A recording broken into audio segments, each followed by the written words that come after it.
इन्होंने मानेसर से पूछा ये कौन लोग हैं, इन्होंने जो कुछ बताना था बताया। फिर उन्होंने मेरे से बात की। जब हमारी मां प्रोड्यूसर से हुआ तो एक शेर की तरह गरजना आई हमारे अंदर। वो कैसे गरजना आई मैं आपको एक उदाहरण पेश करता हूं। एक बार जंगल में एक शेर का बच्चा, गौर से सुनिएगा, कहीं ये कि हम सबों के साथ तो नहीं हो रहा है, तो दिल के साथ भी हो रहा है। आज से जगने का प्रयास जरूर कीजिएगा। हम जिस भी टीम से हैं, जो भी हमारे लीडर हैं, बेशक हम क्रॉस टीम से क्यों ना हो, हम सब एक हैं और कहीं न कहीं हमारा सहयोग आपके जीवन में मिलना है और आपका सहयोग इस सिस्टम में हमें मिलना है, चाहे जिस रूप में मिले। अगर ट्रेन में चलते हुए किसी से एकम आसन की चर्चा आप कर जाते हैं और वो व्यक्ति मेरे एरिया का है, ऐसा व्यक्ति मेरे को मिला है, तो आपसे तो वो नहीं समझ सका, सुन के रह गया। लेकिन जब हमारे टीम से उसको संदेश मिला तो उसने कहा अरे यार ये तो पटना के हमारे एक लोग बुलाए थे, बस में जब सफर कर रहे थे तो उन्होंने ऐसा कहा था। तो मुझे वक्त में एक मुस्लिम आलम है, जब उससे मैंने बात किया तो यही बात उसने कहा था मेरे को। वो जुड़ा तो कहीं ना कहीं आपका सपोर्ट है मेरे जीवन में, मेरा सपोर्ट है। इसलिए हम सब लोगों को इस कहानी को सुनना चाहिए। तो वो शेर का बच्चा भेड़िया के झुंड में चला गया। अब तो बच्चा था, उसको ये ज्ञान ही नहीं था कि मैं कहां आ गया। खैर कोई बात नहीं, वो भेड़िया के संग रहने लगा। उसका चलने का तरीका, बोलने का तरीका, सुनने का तरीका सब भेड़ियों के तरह हो चुका था। एक बार जब वो बड़ा हुआ तो जंगल से बाहर चला। जब वो बाहर चला तो प्यास लगी तो सारे भेड़ी का जो झुंड था वो चल दिया पानी पीने के लिए तालाब के तलाश में। तालाब के किनारे पहुंचा, सब पानी पीकर लौट रहे थे, तब तक एक शेर, बूढ़ा शेर जंगल से दहाड़ मारता हुआ निकल के आया। अब जो शेर का बच्चा भेड़िए के संगति में भेड़िया बना हुआ था,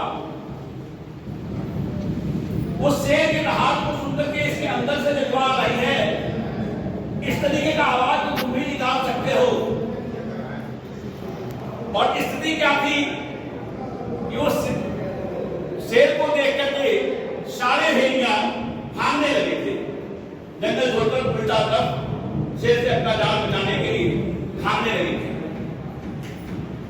वो शेर का बच्चा जो भेड़ी के बीच में खड़ा था वो भी भागने लगा। अब वो शेर कहता है तू रुक जा, तू क्यों भाग रहा है? और जितना वो कहता है कि तू रुक जा, तू क्यों भाग रहा है, उतना ही वो अपनी गति को तेज कर रहा था उस भेड़ियों के पीछे भागने के लिए, अपना जान बचाने के लिए।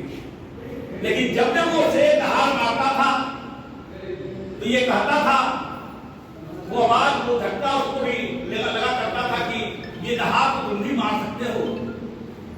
खैर कोई बात नहीं, भागता रहा। वो शेर झपट करके उसे पकड़ा और कहा कि रुक, तू क्यों भाग रहा है? कहा कि नहीं तू मेरे को मार डालेगा, इसलिए मैं भाग रहा हूं। ताकि तू मेरे ही जाति का है, तू भाग मत। कहा कि नहीं मैं तेरे ढकोसला में पढ़ने वाला नहीं हूं, मैं तो अपना जान बचाऊंगा। फिर भागने लगा। ताकि तू रुक तो सही। फिर उसके अंदर से आवाज आई, तुम तो ऐसी आवाज तो तुम नहीं बोल सकते हो। तो कहा कि चल तुमको मैं परिचय देता हूं। उस शेर को जो भेड़िया के बीच में पड़ा था, उसे वो तालाब के पास ले गया और कहा कि देख, इस पानी में देख, जैसा मैं हूं वैसा तू है या नहीं है, ठीक है? जब उसने अपने को देखा, कहा हम दोनों तो एक ही हैं, तो कहा कि तुम्हारे अंदर जो आवाज आ रही है इस रचना का, ये तो तुम भी कर सकते हो। तुम भेड़िया नहीं हो, तुम शेर हो। तो कहने का मतलब यह है कि इस दुनिया ने इतना ठुकराया है, इतना ठुकराया है कि हम उस भेड़िए के बीच में शेर होकर के भी भेड़िए की गलती को अपना लिया है। और इन्हीं कारणों से कई एक जगह हम गलती करते हैं, भूल करते हैं। अभी हमारे आदरणीय रामाकृष्ण से कह रहे थे, बड़ी अच्छी बात उन्होंने कहा कि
देहरादून जो जीव कॉर्बेट पार्क में सेमिनार होगा, वहां पे जो व्यक्ति अपना 8वां लेवल अपग्रेड करके पहुंचेगा, उनके बच्चों के लिए एकम आश्रम सेवा समिति हायर एजुकेशन के लिए कुछ न कुछ देने वाली है कि जिनके बच्चे हायर एजुकेशन के लिए जाना चाहते हैं, पढ़ना चाहते हैं, उसमें भी एकम आश्रम सेवा समिति आपके बच्चों की पढ़ाई में मदद करेगा। तो आप लोग अपनी टीम का साइज बढ़ाने की जरूरत है और अपना 8वां लेवल अपग्रेड करने की जरूरत है।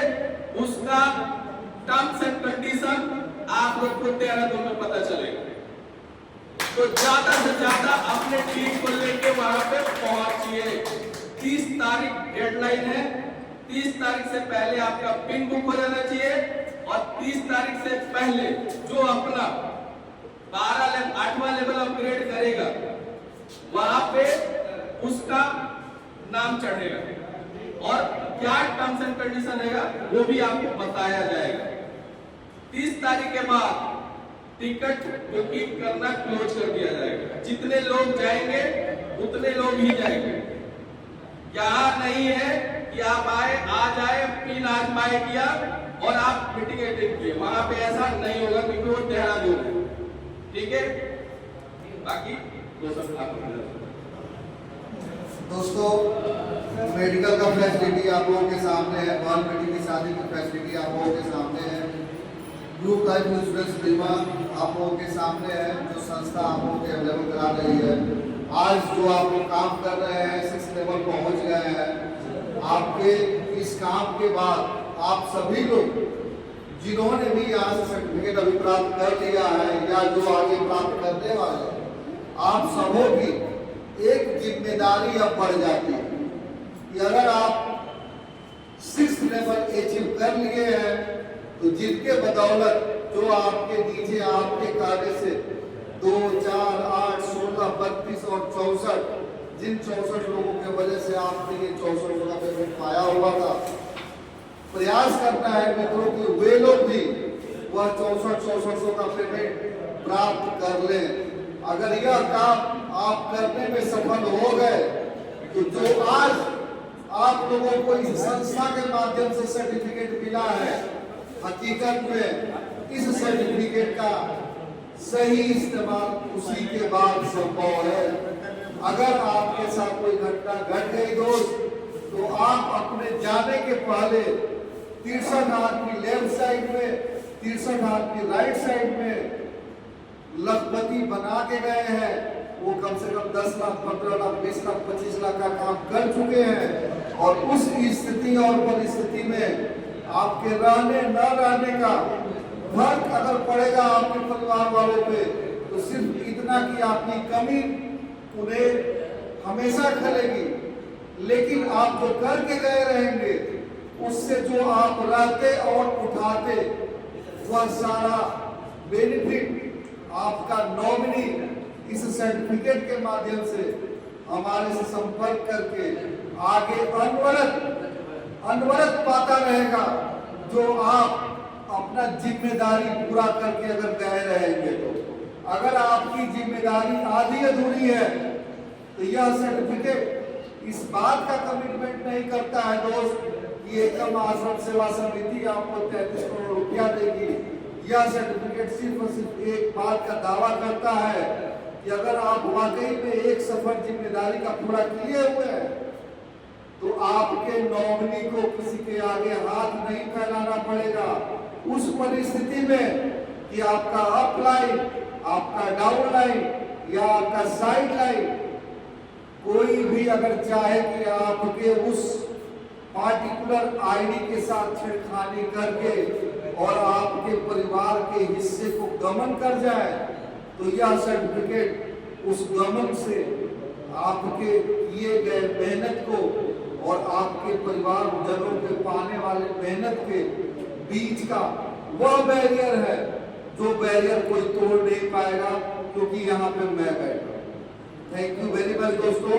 तो अब आप सभी लोग अपने अपने जिम्मेदारी को समझें और इस जिम्मेदारी को पूरा करें कि जिनको आप लेके आए हैं उनको 64 का 64 पेमेंट कैसे दिलवा देना है। ये अगर करने में सफल हो गए तो फिर जिंदगी के साथ भी और जिंदगी के बाद भी मौजा ही मौजा, मौजा ही मौजा, मौजा ही मौजा। जय जय भारत। इसी के साथ आज के इस प्रोग्राम को जो है हम लोग बाइंडर की तरफ लेके चलना चाहेंगे। इसके लिए मैं चाहूंगा वरुण सर को बुलाना, वरुण सर मंच में आए और मीटिंग को बाइंडर की तरफ लेके चले। मैं विनोद पुनिया को इनवाइट करूंगा क्योंकि ये लास्ट में यही बाइंड अप करेंगे। थैंक यू वरुण सर और पांडे सर, जो कि लास्ट में हम लोगों के बहुत बड़ा उल्लेख दिए हुए हैं। जो है एजुकेशन के बारे में वरुण सर ने अनाउंसमेंट की है और हर एक के घर में दिखेंगे वाहन और बेटी। जरूरत होता है एजुकेशन की, वे छोटी मोटी प्लानिंग नहीं है, बहुत बड़े लेवल पर प्लानिंग है। तो हम सब मिल करके एक नया इतिहास रचते हैं। मैं जो चुनाव पूर्णिया बिहार का और आप सबको दिल से सैल्यूट करता हूँ कि आप सीखते रहिए और सिखाते रहिए और बीच में पैसा बनाते रहिए। Thank you, all the best.